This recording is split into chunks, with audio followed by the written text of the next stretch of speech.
할렐루야.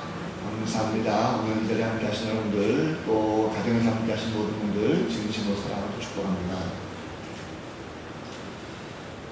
인생을 살다 보면 종종 후회하는 것들이 있죠. 현재보다도 과거가 더 좋았던 시절이 있기 때문에 그렇습니다. 그래서 사람들은 현재보다도 옛날로 돌아가고 싶다 하는 그 말들을 종종 합니다. 어떤 사람이 옛날로 돌아가고 싶어가지고 집에서 가만히 있다가 결혼식 비디오를 거꾸로 한번 돌려봤답니다. 그랬더니 참 재밌는 일이 발견됐대요. 그가 이렇게 썼습니다. 오늘 나는 내 결혼식 비디오를 거꾸로 보았다. 너무 감동적이어서 울떠냈다. 그녀의 손에서 반지를 빼내고 그녀를 그녀 아버지에게 다시 돌려주고 마이클 잭슨처럼 문호킴을 하면서 교회를 떠났다. 그런 얘기입니다. 그러나 돌려보면 그것이 좋은 것 같았지만 그러나 한 번 지나온 길 다시 되돌릴 수 없습니다. 믿음도 마찬가지죠. 하나님은 자녀들의 믿음이 예전의 상황으로 돌아가는 것 원치 않습니다. 더 성장하고 더 발전을 바라십니다. 만약 과거의 믿음 상태에 우리가 머물러 있다면 우리가 오늘도 말씀을 통해서 다시 한번 성장하는 믿음으로 그리고 발전하는 믿음으로 더욱더 앞으로 나아갈 수 있는 성도들 될수록 이렇게 말씀을 통해서 받는 복된 시간 되시기를 주님의 이름으로 간절히 축복합니다. 자, 대부분 사람들의 인생 그래프를 그려보라 하면 마냥 좋은 날만 있는 것이 아니죠. 살다 보면 좋은 날도 있고 반대로 좋지 않았던 나쁜 날도 있었던 것을 볼 수가 있습니다. 좋았던 시간이 있는가 하면 좋지 못했던 시간이 있다는 거죠. 자, 그런데 좋은 시간 보내다가 갑자기 안 좋은 상황이 되면 어떻습니까? 사람들은 아까 말씀드린 대로 옛날 그때가 좋았는데 그때로 갔으면 하는 그런 마음을 많이 갈 때가 있습니다. 그러면서 현실에 대해서 낙심하고 그 자리에 주저하는 경우가 많이 있습니다. 이런 모습은 예나 지금이나 똑같죠. 자, 하나님의 은혜 가운데 애굽을 떠나게 된 이스라엘 백성들입니다. 그동안 노예 생활에 대한 보상이라도 받았듯이 많은 은금 폐물들과 더불어서 각종 각축까지도 모든 물건들 다 가지고 이제 애굽을 떠났습니다. 장정만 숫자를 계산했는데 60만입니다. 어린이, 노약자, 여자까지 다 합치면 좋기 200만이 넘는 대민족, 대장정이 시작됐습니다. 자, 이제는 약속의 땅 가나안에 대해서 이 백성들은 행복한 꿈을 꾸게 되죠. 자, 이제는 우리가 애굽을 떠났습니다.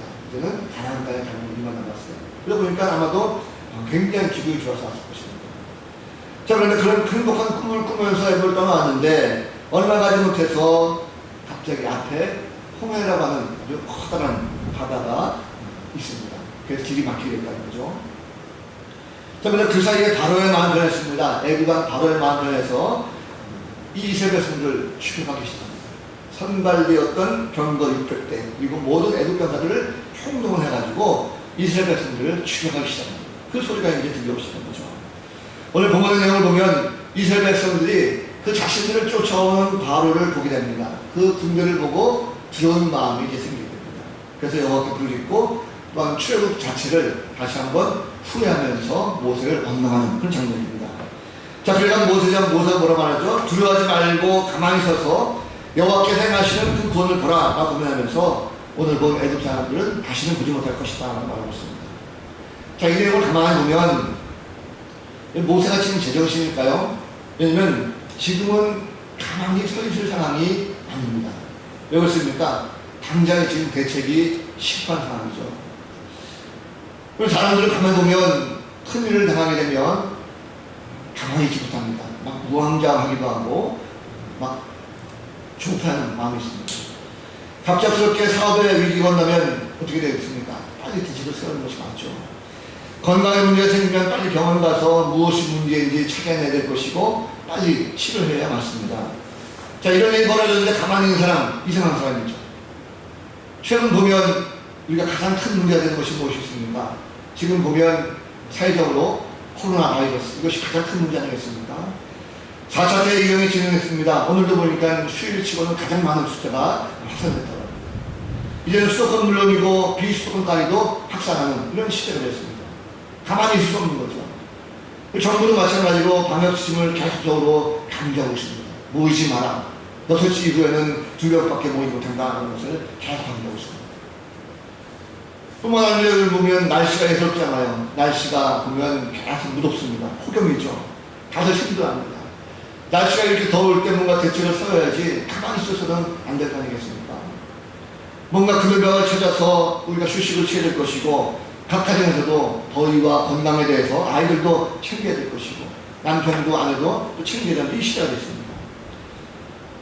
이런 부분 아니죠. 가정에 보면 여러 가지 문제들이 많이 있습니다. 사업장에도 마찬가지입니다. 삶의 현장 속에 보면 속속히 일어나는 이런 일들이 많이 있는데, 아무런 생각조차 하지 아니하고 그저 가만히 서서 그 일만 바라보고 있다고 한다면 그 사람은 제정신이 아닌 거죠. 문제 앞에서 빨리 대책을 세워야 될 것이지, 해결하지 못하면 어떡할까요? 그냥 엄청난 피해만 보고 결국 주저앉고 마는 것입니다. 자, 모세의 지금 명령, 너는 가만히 있어. 가만히 있어서 하나님을 바라봐. 이 명령은 지금 받아들이기 굉장히 힘든 명령입니다. 현재 이스라엘 백성들이 머물고 있는 곳은요, 좌우가 산악지형으로 막혔어요. 자, 그런데 뒤에는 바로 군대가 쳐 들어옵니다. 앞에는 홍해 바다가 있어요. 진퇴양난이죠. 꼼짝없이 이제 동안했던 주입니다. 만약 가만히 있어라 해서 그 말대로 가만히 있다고 한다면 어떻게 되겠습니까? 얼마 안 가서 바로 군대에 의해 가지고 모두 다 전면당할 것입니다. 죽음을 면치 못할 것이죠. 할 수 있다면 싸울 수 있는 젊은이들이라도 빨리 모집을 해서 전쟁에 대비하는 것이 맞지 않겠습니까? 아니면 차라리 백성들의 말처럼 차라리 아예 우리가 바로에게 항복을 하자. 그러면 목숨이라도 던질 것이 아니냐. 다시 애굽으로 돌아가자. 좀 그것이 맞은 말일 수도 있습니다. 우리 삶에서 보면 이런 경우가 종종 많이 있습니다. 시장을 생각하다 보면 우리가 종종 어려움을 많이 겪고 있죠. 자, 그럴 때 많은 분들이 권면하는 그 말이 무엇이냐면, 하나님을 바라보면서 묵묵히 기다리라. 이런 말을 참 많이 합니다. 어느 분들이 이해가 안 가죠. 아니, 자기들이 직접 해결해 주고 다니면서 말은 누가 못합니까? 하나님만 바라보면서 하나님 이렇게 살 거야. 말을 너무 쉽게 하는 걸 볼 수 있습니다. 이걸 가만히 있다고 해서 떡이 생깁니까? 아니면 돈이 생깁니까? 차라리 그 말 할 바에야 다른 얼마나 도와주면서 나에게 혜택을 주면 그 말은 이해가 되지만, 전혀 그런 거 없이 그냥 가만히 하나님만 바라라 하는 이 말이 제대로 이해가 안 된다는 거죠. 할 수 있다면 나름대로 최선을 다해서 문제 해결을 위해서 노력해야 됩니다. 그 가정에서 부부싸움을 했어요. 부부싸움이 났는데 그럴 때는 난처하게 되는 게 많죠. 그러면 빨리 이렇게 화해할 수 있는 방법을 찾아야 되는 것 아니겠습니까? 그냥 가만히 남편은 죽으면서 아내는 죽으면서 가만히 있으면 전혀 해결되지 않습니다. 가만히 있다 보면 마음만 더욱더 초조할 뿐이죠. 이 죄라는 것은 인간을 초조하게 만듭니다. 그래서 어떤 일이 발생했을 때에 잠잠히 기다리지 못하고 인간의 모든 방법을 다 도면서 자꾸 무언가를 할 수 있도록 조급한 마음을 갖게 합니다. 믿음이 없으면 문제가 생길 때에 신앙이 전진하지 못하고 오히려 후퇴하게 되는 것을 볼 수가 있습니다. 살다 보면 우리가 매번 우리의 인생이 장밋빛 인생은 되는 것은 아니죠. 풀리지 않아서 어두운 인생을 살 때가 있습니다. 믿음이 없다 보면 고난 가운데 우리가 섰을 때에 하나님을 바라보지 못하고 오히려 인간적인 생각 때문에 원망과 불평이 쌓이게 되었습니다. 자, 이스라엘 백성들 하나님을 믿고 있었죠. 잘 될 때는 얼마나 좋았습니까? 그러나 막상 위기가 닥쳐오게 되니까 그동안 가져왔던 모든 믿음은 다 온데간 데 없고 초조함과 더불어 원망 가운데 절망하고 맙니다. 자, 그런데 하나님께서는 모세를 통해서 너희를 가만히 있으라 말씀하고 있어요. 그 여호와께서는 말씀은 너희를 위해서 오늘 행하시는 구원을 보라 말씀하고 있습니다. 왜 하나님께서 이 백성들에게 가만히 서서 보라 하셨을까 하는 거죠. 지금 이 상황 속에서 왜 하나님을 가만히 있으라 말씀합니까? 여러분, 이 상황은요, 지금 하나님께서 만드신 상황입니다. 이 백성들이 한 것이 아닙니다. 하나님께서 이런 상황을 만드셨어요. 왜 그러셨을까? 이 백성들을 통해서 오늘 깨닫는 것이 있습니다. 뭐냐면, 믿음이라는 것, 믿음이 온전치 못하면 문제 앞에서 믿음은 후퇴할 수밖에 없다는 것입니다. 자, 이스라엘 백성들의 신앙생활을 살펴보면 참 재미있는 사실을 발견할 수 있습니다. 출애굽기 14장 8절 말씀 보면 이스라엘 백성들이 애굽에서 나올 때의 모습이 어떤 모습인지 아십니까? 담대히 나왔다 말씀하고 있어요. 담대히 나왔다는 것은요, 손을 높이 들고 떠났다 이런 뜻으로 해석할 수가 있습니다. 다시 말하면 이스라엘 백성들은 애굽에 나올 때에 하나님의 역사하신 것을 보고 눈으로 보았고 귀로 들었습니다. 그래서 하나님이 어떤 분이신지를 그들이 알게 됐습니다. 담대한 마음으로 야, 정말 하나님이 우리도 식물이구나 하는 것을 알고 하나님을 향한 믿음이 그 가운데 생기게 되었습니다. 그래서 하나님을 믿고 그 하나님을 찬양하면서 즐거운 마음으로 두 손 들고 애굽을 떠나기 시작합니다. 자, 그런데 10절 말씀을 보게 되면 이제 이스라엘 자손들이 애굽 바로 병사들의 추격을 따라서 심히 두려워하여 여호와께 부르짖었다라고 말씀합니다. 백성들이 광야항에서 힘차게 발려들었지만 얼마 가지 못해서 홍해로 가는 거대한 바다에 부딪히게 됩니다. 그런데 뒤를 추격하는 바로 위에 군대병 모습가 들립니다. 눈앞이 캄캄해지는 거죠. 자, 그러면 홍해 뒤에는 추격대 어떻게 되겠습니까? 그 잠시나마 그들은 어떡합니까? 여호와께 부르짖습니다. 그 믿음이 있을 때 부르는 거죠. 하나님 살려주십시오. 우리가 믿지 않습니까? 그런데 결코 두려운 마음은 떨쳐버릴 수 없었어요. 마음이 두렵기 시작합니다. 자, 그러다가 12절 말씀 보니까 그는 뭐라 말합니까? 애굽 사람을 섬기는 것이 광야에서 죽는 것보다 낫다라고 그들 말합니다. 자, 하나님께 부르짖고도 응답이 없다 보니까 백성들은 어떡합니까? 하나님은 원망하기 시작하는 거죠. 자, 실컷 기도해놓고 자기 영향에 빠져서 삶을 한탄하고 남을 원망하기 시작합니다. 자, 지금 이스라엘 백성들의 믿음의 상태 어떤 생각이 드십니까? 자, 이제 마음을 보면, 믿음의 상태를 보면 처음에는 그 하나님을 믿고 당당하게 출발했습니다. 그런데 사태가 위급해지니까 두려워하게 됩니다. 자, 두려워하다 못해 이제는 하나님을 원망하게 됩니다. 이것은 믿음이 점점 퇴보하고 있다는 것이죠. 앞으로 말씀하는 것이 아니라 믿음이 후퇴하는 것입니다. 하나님께서는요, 이 백성들의 믿음이 온전치 못하다라는 것을 알고 계셨어요. 연약하다는 걸 알고 계셨습니다. 그들은 좋을 때만 하나님을 찾았고 어려울 때는 쉽게 무너지고 있는 이 백성들의 믿음을 하나님께서 알고 계시기 때문에 하나님의 마음은요, 이들의 믿음을 더욱더 굳건하게 하나님을 온전히 믿을 수 있도록 만져주시는 겁니다. 그래서 백성들을 홍해 앞으로 인도하셨고 바로의 마음을 완악하게 하셔서 추격하게 만드셨다는 거죠. 자, 앞뒤가 까맣게 상태에서 아무것도 알 수 없는 백성들 모습 감사합니다. 자, 여러분, 그렇다고 하면 우리의 믿음 상태는 어떻습니까? 우리는 얼마나 많이 하나님을 신뢰하고 있습니까? 우리가 처음 예수를 믿고 마음속에는 정말 신의 감동을 경험하죠. 그래서 구원받은 기쁨이 넘칩니다. 야, 할렐루야, 정말 주님이 이런 분이구나 하나님을 믿고 날마다 감사한 삶을 살며 노력하면서 하나님을 찬송합니다. 두 손을 높이 들고 하나님 살아계심을 노래합니다. 많은 사람들에게 예수를 증거하죠. 자, 그런 삶이 그렇게 평탄하게만을 지나지 않습니다. 살다 보면 인생의 고비가 나오는 거죠. 문제가 생기고 어떤 난관을 봉착할 때가 있습니다. 내 힘으로는 도저히 안 되는 이런 상황이 닥칠 때가 됩니다. 자, 그럴 때 우리의 믿음이 어떤 자라는 거죠. 과연 온전한 믿음을 가지고 있습니까? 그런 상황에서도 믿음이 흔들리지 않고 당장의 믿음을 잘 유지하고 있다고 한다면 좋은 믿음이죠.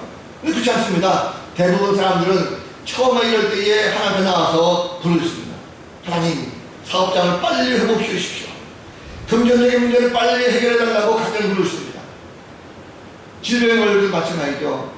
좋은 의사 만나게 해주셔서 빨리 치료해달라고 기도합니다. 자, 그러나 정작 응답이 없고 시간이 흘러가다 보면 마음속에서 점점 초조해지고 두려워하게 됩니다. 결국에서는 하나님 어디 있어? 하나님을 원망하게 되고 믿음에 대한 불평이 생기기 시작합니다. 이거 바로 우리의 모습이라는 거죠. 이 하나님 우리를 잘 아십니다. 세상에 어떤 사람보다도 나를 잘 아세요. 아무리 힘들고 어려운 상황을 할지라도 결코 우리는 믿음이 후퇴해서는 안 된다는 사실입니다. 오히려 하나님을 바라보면서 견고한 믿음 가운데 우뚝 서 있어야 될 줄로 믿습니다. 때로는 우리가 그래서 우리가 할 일은 아무것도 하지 못하고 무저 가만히 있는 것뿐일 때가 있다는 것입니다. 자, 홍해와 애굽의 군대 사이에서 이러지도 못하고 저러지도 못하는 진퇴양난 상황 속에서 원망하는 이스라엘 백성을 향해서 하나님께서 모세를 통해서 이렇게 선포하고 있어요. 너희는 두려워하지 말고 가만히 서서 여호와께서 오늘 너희를 위하여 행하신 구원을 보라. 여호와께서 너희를 위하여 싸우시니 너희는 가만히 있을지니라. 그렇습니다, 여러분. 이스라엘 백성들이 진퇴양난 상황 속에서 할 일이 무엇이겠습니까? 그들은 아무것도 할 일이 없어요. 할 수가 없었습니다. 그들의 힘과 능력은 도저히 홍해를 건널 수도 없었고, 그렇다고 해서 훈련 맞추지 않은 사람들이 아무런 무기도 없이 칼과 창, 병과 마병 앞선 애국 군대에 맞서서 싸울 수 있는 능력조차도 없습니다. 그것은 달걀로 발치기와 마찬가지라는 거죠. 자, 이런 상황 속에서 이스라엘 백성들이 할 수 있는 오직 유일한 것, 그것은 가만히 있는 것입니다. 가만히 있어서 바로 하나님의 구원하심을 바라보는 것, 이것밖에 할 수가 없습니다. 마찬가지입니다. 오늘날 우리도 때로는 그저 가만히 있는 것, 이것이 우리의 할 일의 전부다라는 것을 우리가 깨달을 때가 있습니다. 바로 우리의 힘과 능력으로 할 수가 있다면 좋지만 할 수가 없을 때 우리는 그저 하나님만 바라보는 거죠. 사실 우리가 우리의 힘과 능력으로 아무것도 할 수 없는 상황 속에서 뭘 하려고 하는 그 자체가 어찌 보면 어리석음입니다. 이것은 잘 새겨질 것입니다. 왜냐하면 이 말이 어떤 허무주의를 주장하는 것이 아닙니다. 우리는 우리의 일에 대해서, 능력에 대해서 최선을 다하고 그 일을 수행하는 것 맞습니다. 하지만 내 자신의 힘과 능력을 할 수 있는 것에 대한 최선을 다하지만 정말 내 힘을 할 수 없을 때, 내 능력으로 아무것도 할 수 없을 때 그것조차 내가 할 수 있다고 마음먹고 한다는 것 잘못된 생각입니다. 힘과 능력을 도저히 할 수 없는 그 일 앞에서는 우리가 그저 가만히 있는 것, 이것이 바로 최선의 일일 것입니다. 이때 바로 하나님께서 간구할 때에 그 도움의 손길을 우리 가운데 펼쳐주시는 거죠. 우리는 약합니다. 그러나 하나님은 강하십니다. 하나님께서 우리를 연약함을 아시고 때로는 환경을 바꿔주십니다. 바꿔서라도 강하십니다. 때로는 하나님께서 우리를 강하게 믿음을 성장시키고자 어두운 가운데 우리를 가두고 싶습니다. 어려움 가운데 멀게 하셔서 믿음을 훈련시킬 때가 있습니다. 요즘 앞뒤가 꽉 막힌 상태에서 혹 머물러 있는 경우가 있습니까? 믿음 없는 사람들은 이럴 때에 어떡합니까? 숨어버리고 극단적인 선택하는 경우가 있습니다. 그러나 정말 하나님을 올바르게 믿는 사람이라고 한다면, 그 믿음의 용사를 한다면 하나님의 역사를 가만히 바라보는 성도가 될 줄 믿습니다. 어디 보면 말의 힘이라고 하는 제목으로 유튜브 동영상이 인기를 얻고 있던데요. 저는 찾아봤습니다. 이 말의 힘이라는 동영상이 있는데 거기 보니까 홀로 길거리에 앉아있는 시각장애인 노인 거지 한 명이 있습니다. 그 거지 한 명을 보여준 것으로 시작했는데, 이 앞을 보지 못하는 이 노인은 그 앞자리에 앉아있으면서 동냥할 수 있는 땅통을 하나 옆에 놓고, 그리고 그 앞에 골판지를 하나 세워놨어요. 그 골판지에 뭐라고 썼냐면, 저는 시각장애인입니다. 제발 도와주세요. 라고 적혀 있었습니다. 자, 이를 보는 많은 사람들이 불쌍하게 여길만도 하는데, 수많은 사람들이 그 앞을 오고 가지만 대부분 사람들이 힐끗힐끗 쳐다보고 그냥 지나쳐 버립니다.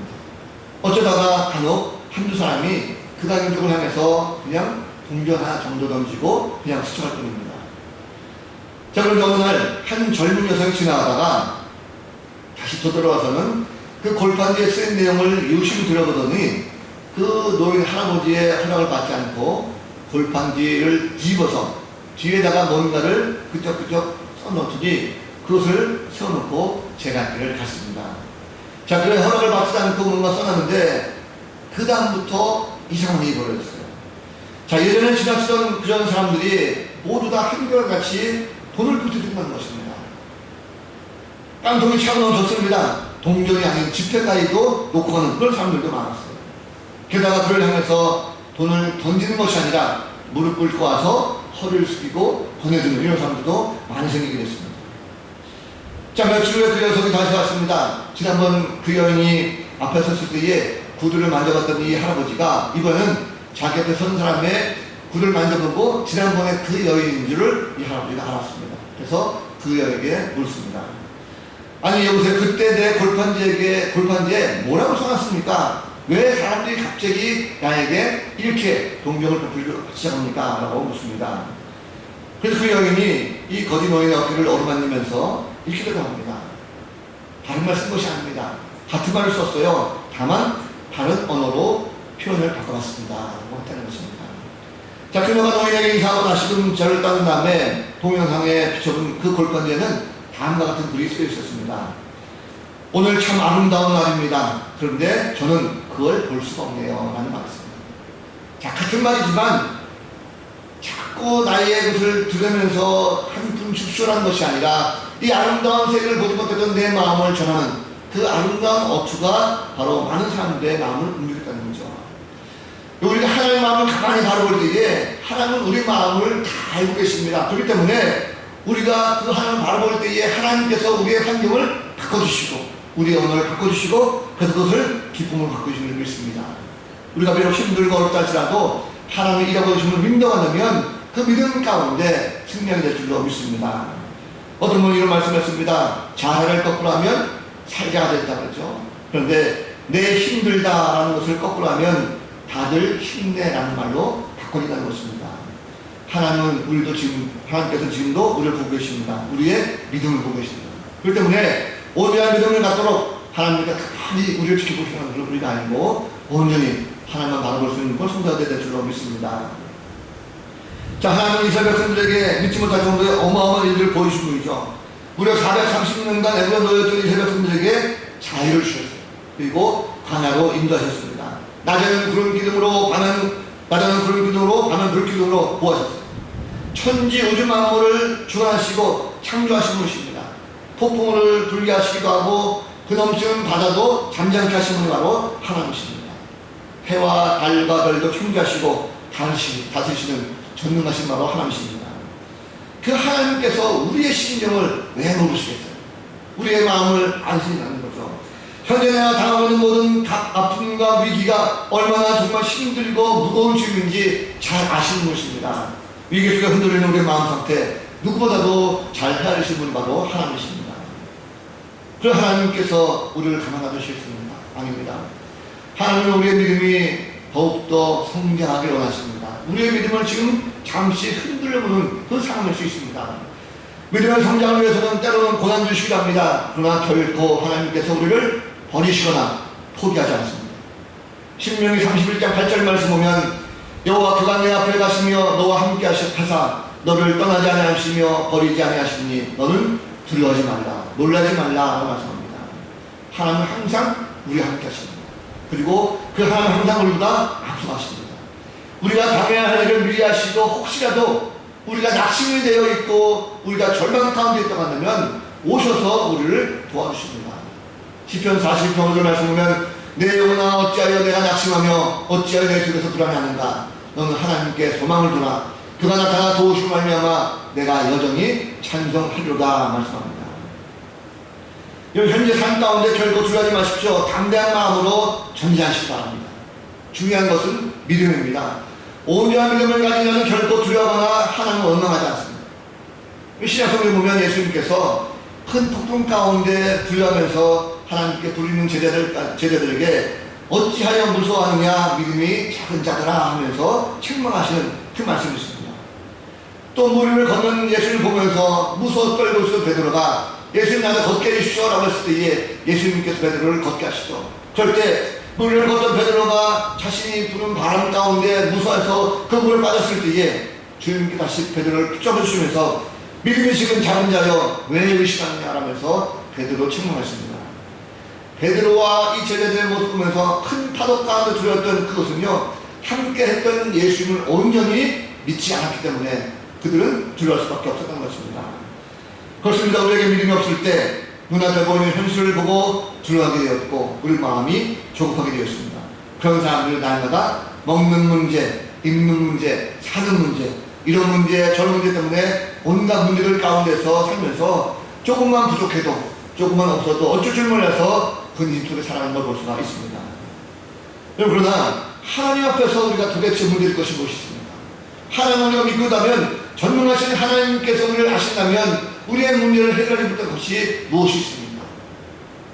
우리의 문제는 가장 크고 심각한 문제는요 우리가 하나님을 온전하게 믿지 못하고 있다는 사실입니다. 그럼 너무 조급하게 생각하지 마십시오. 너무 서두르지 마시기 바랍니다. 그리고 이제는 의심하지 마십시오. 온전히 하나님을 믿고 의지하시기 바랍니다. 그럼 우리가 그런 모든 문제는요 하나님께서 친히 해결해 주실 줄로 믿습니다. 오늘 말씀 제목이 가만히 서서라는 말씀인데 이 가만히 서서라는 말씀은요 행위의 어떤 무용론을 주장한 것이 아닙니다. 그냥 아무것도 하지 말고 무조건 쳐다보고 가만히 있으라는 것이 아닙니다. 가만히라는 것은 원어를 찾아보니까 이것은 어떤 뜻이냐면 그냥 맹목적으로 가만히 있어라 이것이 아니라 여기 성경에 적혀있는 가만히 서서라는 것은 흔들리지 않는 확고한 믿음을 가지고 이런 뜻입니다. 다시 말하면 가만히 서서라는 말은요 하나님께서 어떻게 일하시는지 믿음을 잊어버리지 말고 단단한 마음을 가지고 기다리면서 그 하나님을 지켜보라, 이런 뜻입니다. 좀 더 유식함을 바꿔보니까 이렇게 돼 있어요. 문제 때문에, 현재 다가오는 문제 때문에 계속적으로 불평하지 말라, 두려워하지 말라, 믿음 가운데 굳게 서서 하나님만 바라볼 수 있도록 서서 기다리라, 이 뜻으로 해석할 수가 있습니다. 그렇다고 하면 문제 앞에서 가장 중요한 것, 믿음을 굳게 하는 것입니다. 그리고 하나님만 바라보면서 기다리는 거죠. 우리 자꾸 서두릅니다. 빨리빨리 하자는 거죠. 셀프 주유소 혹시 가보신 분 있을 겁니다. 요즘에 셀프 주유소 많죠. 저도 셀프 주유소 갑니다. 운전자가 원한 만큼 결제하고 그리고 스스로 기름을 넣는 주유소죠. 직원이 도와주지 않습니다. 운전자가 스스로 셀프로 서비스 때문에 기름값이 딴 데보다는 좀 쌉니다. 자, 근데 그렇게 기름을 넣고 나다 보면 영수증이 인쇄돼서 나와요. 그런데 바로 그 순간 기계에서 영수증이 나올 때 아주 다급하게 외치는 한 여인의 목소리 아마 들어보신 분이 있을 것입니다. 기름 넣으신 분들은 아마 다 들어봤을 거예요. 뭐라고 하시냐면, 영수증이 나오는 중이니 잡아당기지 마세요, 이 순간. 근데 이게 한 번 나오는 것이 아니라 계속적으로 영수증이 나오는 중이니 잡아당기지 마세요, 이 소리가 나옵니다. 그 영수증 출력되는 시간이 한 10초 정도밖에 안 돼요. 얼마 안 됩니다. 그런데도 불구하고 그 짧은 시간을 참지 못하고 사람들은요, 억지로 그것을 잡고 뺀다는 거죠. 우리의 신앙이 마찬가지 아니겠습니까? 하나님께 우리에게 기다리라는 말씀하고 있는데, 우리는 억지로 그것을 자꾸 끌려가다 보니까 결국 믿음이 피격되는 것입니다.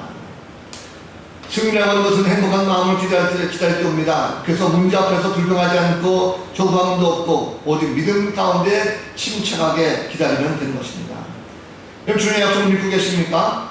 또한 주님께서 하신 모든 약속이 반드시 이루어질 것을 믿고 있습니까? 그렇다면 우리가 믿음 가운데 기다리면 됩니다. 빌립보서 4장 6절 말씀 보면, 아무것도 염려하지 말고 다만 모든 일에 기도와 간구로 너희 구할 것을 감사함으로 하나님께 말해라 말씀하고 있어요. 그리고 하나님께서 우리에게 다 주신다 약속합니다. 하나님께서는요, 심지어 자신의 독생자 아들까지도 우리 가운데 주셨어요. 우리가 하나님을 온전하게 바라볼 수 있도록 주님의 친히 인간이 되셨습니다. 주님은 근본 하나님께 본체이시지만 하나님과 동등함을 취할 것으로 여기지 아니하시고 오직 자기를 비워서 종의 형체를 가지고 이 땅에 오셨습니다. 그리고 죽기까지 우리를 사랑하셨어요. 마지막 십자가에 달려 들어가시면서 물과 피를 다 쏟으시면서 우리가 아직 죄인되었지만 그러나 하나님의 사랑을 확증하신 분, 바로 그분이 바로 예수 그리스도를 믿으시기 바랍니다. 로마서 5장 8절 말씀 보면, 우리가 아직 죄인되었을 때에 그리스도께서 우리를 위하여 죽으심으로 하나님께서 우리에 대한 자기의 사랑을 확증하셨느니라 말씀하셨습니다. 주님이 우리를 사랑하시기 때문에 이런 모습을 보였다는 거죠. 이제 우리가 예수 그리스도를 가만히 바라볼 시간입니다. 자, 여러분 이스라엘 백성들은 아무것도 할 수 없는 연약한 무리에 불과했습니다. 그런데 모세를 통해서 하나님의 음성을 들었을 때 그들은 또 하나의 놀라운 기적을 경험하게 됐죠. 우리가 알다시피 홍해를 가르는 이런 기적도 경험이 됩니다. 하나님께서 어떻게 일하시는지 가만히 서서 보게 되었습니다. 친히 하나님께서 어떤 분이신가 하는 것을 고백하면서 앞으로 나가게 된다는 거죠. 믿음이 없으면 가만히 있지 못합니다. 그러나 믿음을 가지고 있는 자들은요, 담대하게 서서 바로 하나님의 역사를 보게 되어 있습니다. 지금 나라 전체가 코로나 때문에 힘들죠. 거기에다가 무더위까지 겹쳐서 심신이 지쳐 있습니다. 그러나 온전한 믿음의 소유라고 한다면 이 코로나 가운데, 무더위 가운데 절대로 낙심하지 않습니다.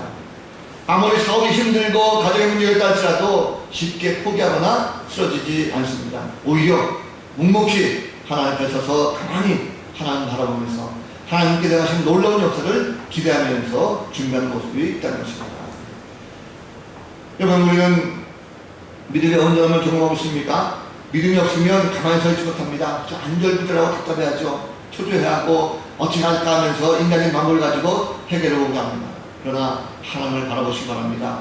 믿음을 가진 성도는 절대 서두르지 않습니다. 가만히 서서 하나님의 구원을 보게 하십니다.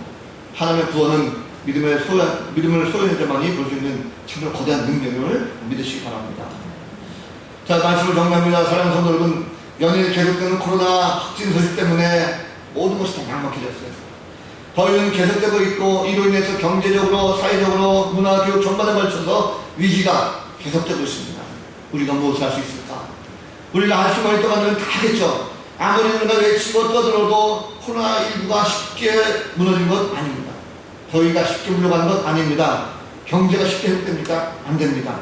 그렇다고 하면 우리는 오직 한 가지, 하나님만 바라보는 것, 이것이 할 수 있습니다. 오직 한 가지, 하나님 손길만 구하는 방법, 이 방법 외에는 아무것도 없는 것입니다.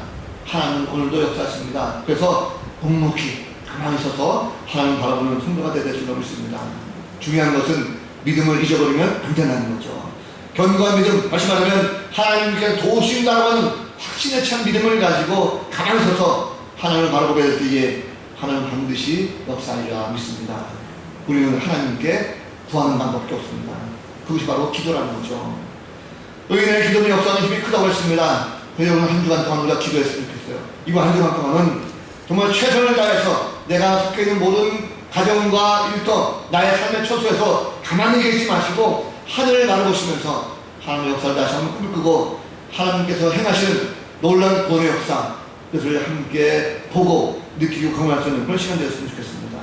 이번 한 주간 동안도 나태하지 마시고 기도하시기 말미암아 하나님의 능력과 역사를 다시 한번 체험할 수 있는 복된 성도들 다 되시기를 우리 구주 예수 그리스도 이름으로 간절히 축원을 드립니다. 기도하겠습니다.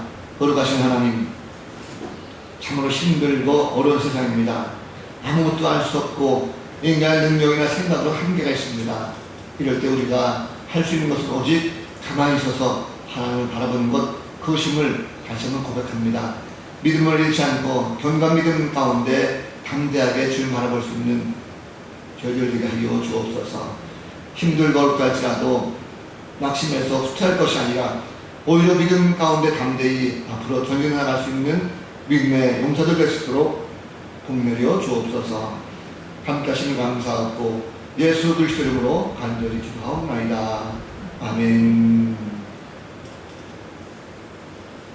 찬양 반주 맞춰서 준비한 예물 봉하겠습니다.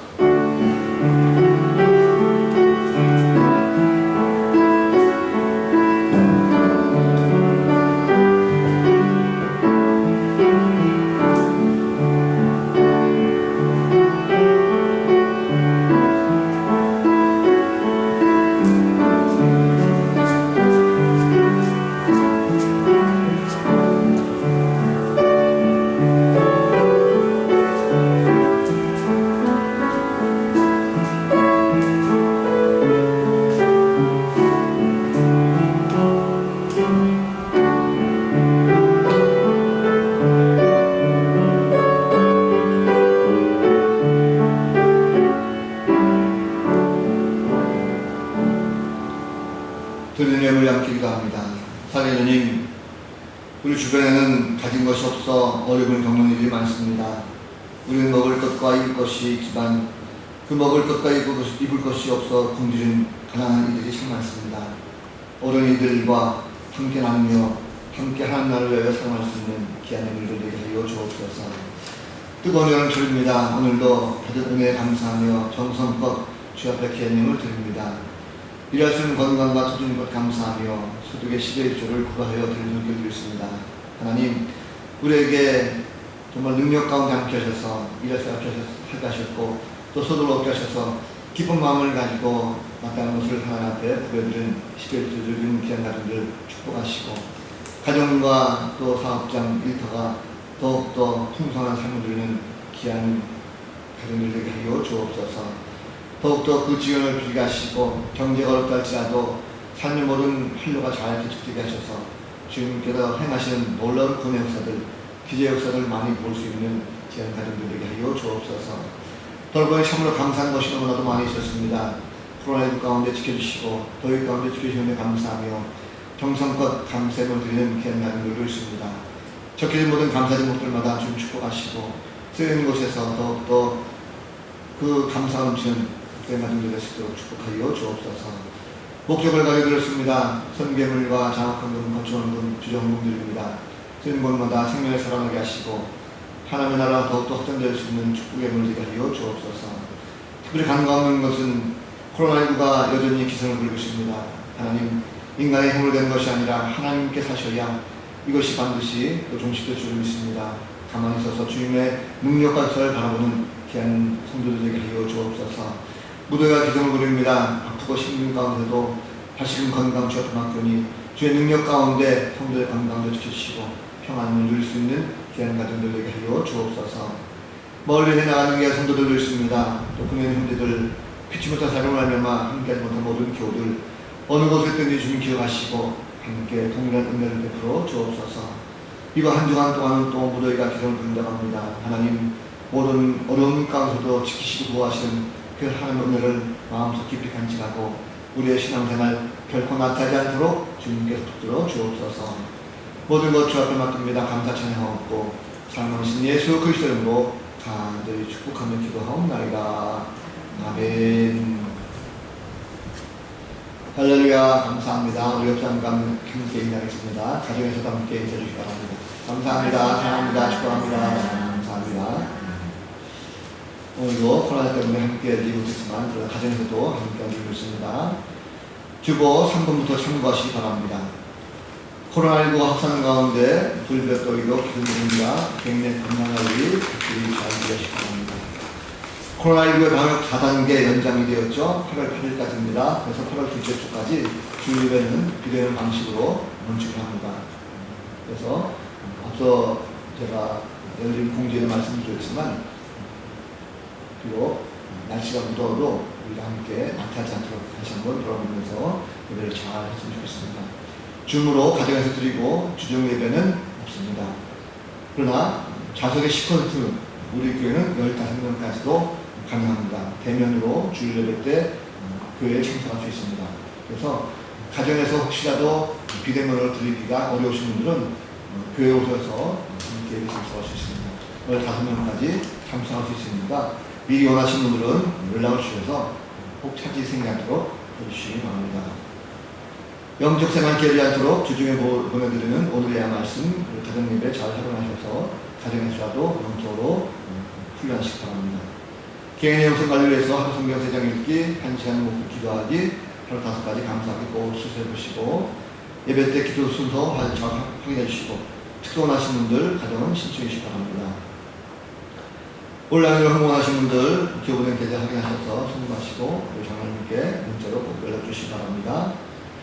섬김과 나눔 보시면 생일 맞은 분 있습니다. 우리 이가원 집사님 30일 생일인데 비록 우리가 얼굴 못하지만 가정에서 있어야 생각하고 함께 축복한 마음으로 박수 축하합니다. 감사합니다. 이상 교회 소식과 교우 소식 마치겠습니다. 이제 다 같이 일어나셔서 찬송 545장 함께 찬송하시고 축도로 예배 마치겠습니다.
기도하겠습니다. 지금은 우리 구주 예수 그리스도의 크신 은혜와 하나님 아버지의 극진하신 사랑하심과 성령님의 간화 감동 역사를 더하신 은총이 오늘 예배를 통하여 아무것도 할 수 없고 그저 가만히 있어서 하나님의 역사만 바라보는 모든 성도들 머리 위와 그들의 가정과 직장과 사업장 위에 또 사랑하는 자들 머리 위에 이제부터 영원토록 늘 함께하옵시기를 간절히 축원하옵나이다. 아멘.